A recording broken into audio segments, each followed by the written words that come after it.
Howdy folks, welcome back. I'm Clayton Chapman. I'm here at the Merritt reservoir with my buddy Shane, who runs the Heartland Elk Ranch in Sparks, Nebraska. Beautiful, sunny, cold morning out here on the reservoir. Getting ready to go do some walleye fishing, so thrilled to be here.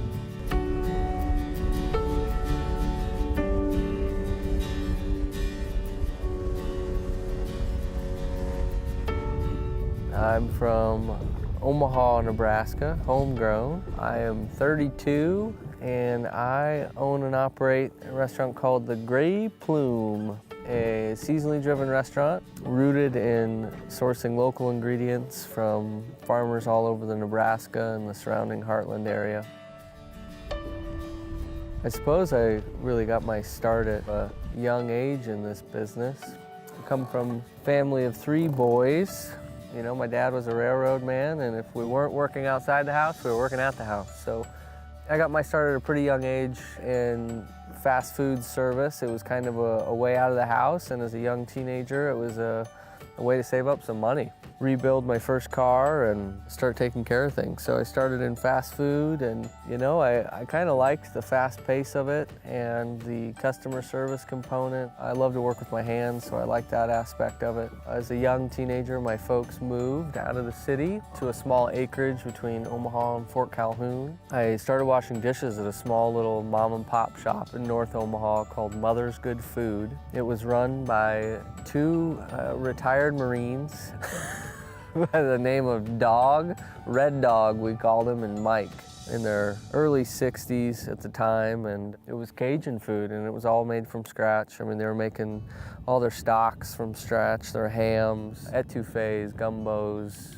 jambalaya. I started there as a dishwasher, and I did everything from wash dishes to scrub toilets to small maintenance projects and really everything in between. That was really my first glimpse into entrepreneurship and working for a small business owner. I probably worked for Dog for 6 months before I finally loaded the dishwasher right in his mind, because there was always room for another dish or another plate or something like that, because you know, when you're a small business owner, like, it's the pennies and nickels and dimes that you pay attention to, because then the dollars take care of themselves. So then I started doing a little prep for them, maybe about 6 months into it. Eventually, they trusted me enough to work the line, and I just kind of fell in love with it.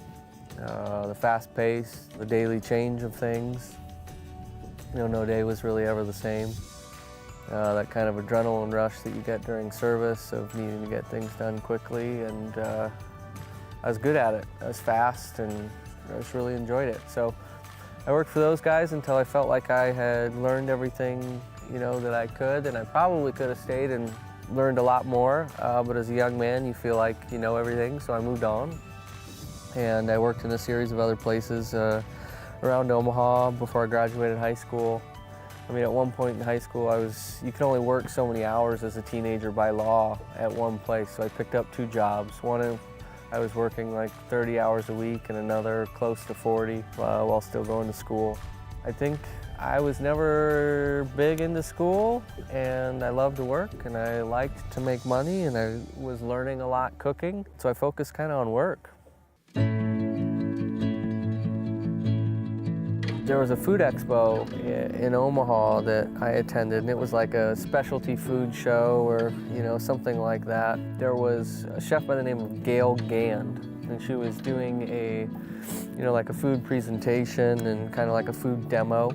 Chef Gand has a restaurant, or had a restaurant called True in Chicago, and she had a show on the Food Network. And after her presentation, I ended up having a conversation with her and kind of told her I was, you know, interested in culinary school, and that I was thinking about making a career out of it and all these things. And she encouraged me to do so, and she said, you know, you should really look into Chicago, and if you end up moving there, you should look me up. After high school, I applied for colleges kind of all over the country. I kind of made the decision that I wanted to go to culinary school. I was between Colorado, Chicago, and New York. Food culture and the food mecca of, you know, the States is New York.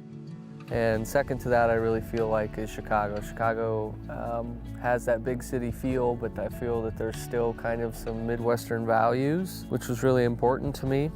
I wanted to be a little closer to home, not quite as far as New York.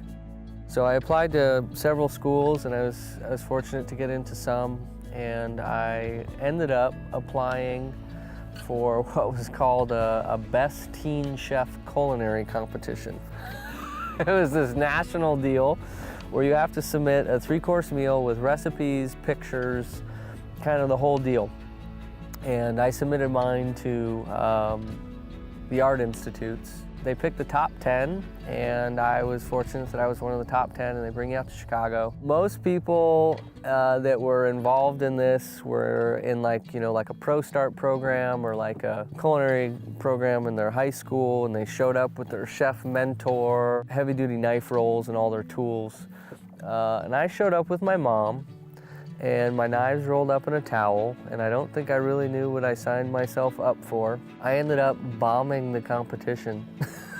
I'm surprised they didn't ask me to leave. But I was just really nervous, and I had a lot of restaurant experience, like cooking fast on the line and things like that, but I didn't have any like real formal training. And so there were ACF chefs there taking notes and documenting when you set this on what counter and all those things. And so I was just a little out of my element. So I ended up bombing it, and as a consolation prize, we ended up going to dinner at True Restaurant, and I was just like blown away, gobsmacked or in shock that that's what food could really be.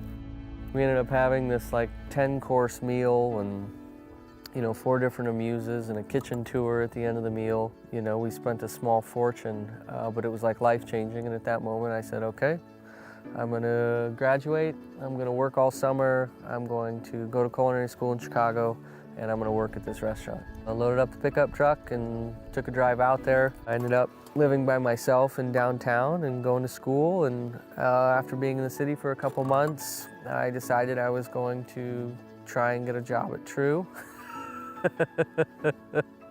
So I sent in my resume and got no response. I sent in my resume again, got no response. Probably ended up sending my resume in about a dozen times over a month and a half, 2-month period. And I'd either send it in the mail to the chef's attention. The chef de cuisine's name was Joel Dennis. Or I'd go to Kinko's and fax it. Really any way I could get it over to him, and I just kept sending it, and then every day I'd send a follow-up phone call to make sure he got it, and sometimes they'd let me talk to him, we'd let me know he got it, sometimes they would screen my calls. And I just kept doing it, and I kept doing it, and I kept doing it, and it probably took me about 3 months to finally get what's called a stage. A stage basically is like a tryout. You go in and you work for free for the day, and they decide if you're good enough to work there. Probably way underqualified. I had really no idea what working in such a professional kitchen was like. I was 18 years old when I walked in there for the first time. I was probably the youngest cook by almost a decade. It was just kind of life-changing. The kitchen was so quiet, you could hear a pin drop. 25 or so cooks in the kitchen. It was kind of like, it's almost militant, you speak when spoken to, and I loved it. I thought it was such an opportunity to learn, and so at the end of my first day stage, I asked if I could come back. They told me yes. I was a child of the 90s. I had myself a great fake ID. And after our first shift, I went out for drinks with the kitchen guys and just picked their brain and asked them what it was like to work there. And I ended up staging. It was never really about the money, it was just about learning. I was fortunate that I saved up a fair amount of money in high school before going to school that I was able to live off of for the time being. I'd say a couple months into it, somebody didn't show up. They finally put me on the line. Working there all the way through school, I graduated culinary school. I stayed on for about another year, and I left there as what's kind of called a chef de partie, or like a tournant. So basically you work all of the stations on everybody's days off. So you're just kind of like the roundsman, so to speak. I was kind of tired of the big city, needed a break. Kind of a country boy at heart, or I just need kind of that slower pace a little bit, being outdoors. And so I was ready to move. My older brother was stationed in Togo, West Africa in the Peace Corps. He had been there for about a year at that point, and so I bought a one-way ticket and I flew into the capital called Lomé. He was in a northern village, all French and tribal language speaking, called CU in the northern part of the country. We took about a 12-hour bus ride. I stayed with him, and until we couldn't stand each other anymore. When my time ran out in Togo, I bought another one-way ticket to Europe, and then I came back to the States in winter of 2007 with kind of this idea to save up a little money and move out to Northern California, where the food that we do at the Gray Plume is kind of a commonality. And I was offered an executive chef position at a fine dining mainstay in Omaha. At that point, needed to make a decision whether I wanted to move out to California and be part of like this cog in a wheel, or kind of stay in Omaha and be part of this catalyst of change and, you know, support the local food movement and kind of change or contribute to changing the dining scene. So I decided to stay. I was at that restaurant for about a year and a half. Found out we were expecting our first son, our first child, shortly thereafter, and I accepted a position at a hotel in downtown Omaha. I ran the adjacent steakhouse and then, you know, all of the food service for the hotel. I did that for about a year and a half while we were kind of planning our next big move.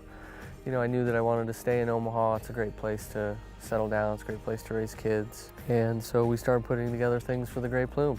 Beginning of 2010, fine dining farm-to-table restaurant in December of all months of 2010. And in an effort for us to really, you know, kind of maintain authenticity in our business practices, we wanted those to mirror our food sourcing philosophy. So we partnered with the Green Restaurant Association. They are a nonprofit out of Boston that helps restaurants further sustain themselves or, you know, establish green initiatives. By their standards, we opened as the greenest restaurant in the country, which was not necessarily the goal at the time, but a pretty incredible feat, no doubt. And that momentum was really the momentum that we needed to open all the doors that the Gray Plume has opened. And that, you know, kind of opening with that calling card or with that cachet really provided the, you know, the wherewithal that we needed for national exposure to kind of put ourselves on the map. You know, we've been so fortunate over the years that that's what got people really interested in what we were doing, and that was what really started the conversation, and the food wasn't so bad either. So it's crazy, things roll uphill in this business. We've been open for about 8 years, sometimes easier than others. But I love what I do, and I feel fortunate to wake up every day and to go to work and to have the team work with us that does, and being able to work with the growers that we have the opportunity to work with. You know, it's just, it's a pretty rewarding process. So I'm excited for the next 8.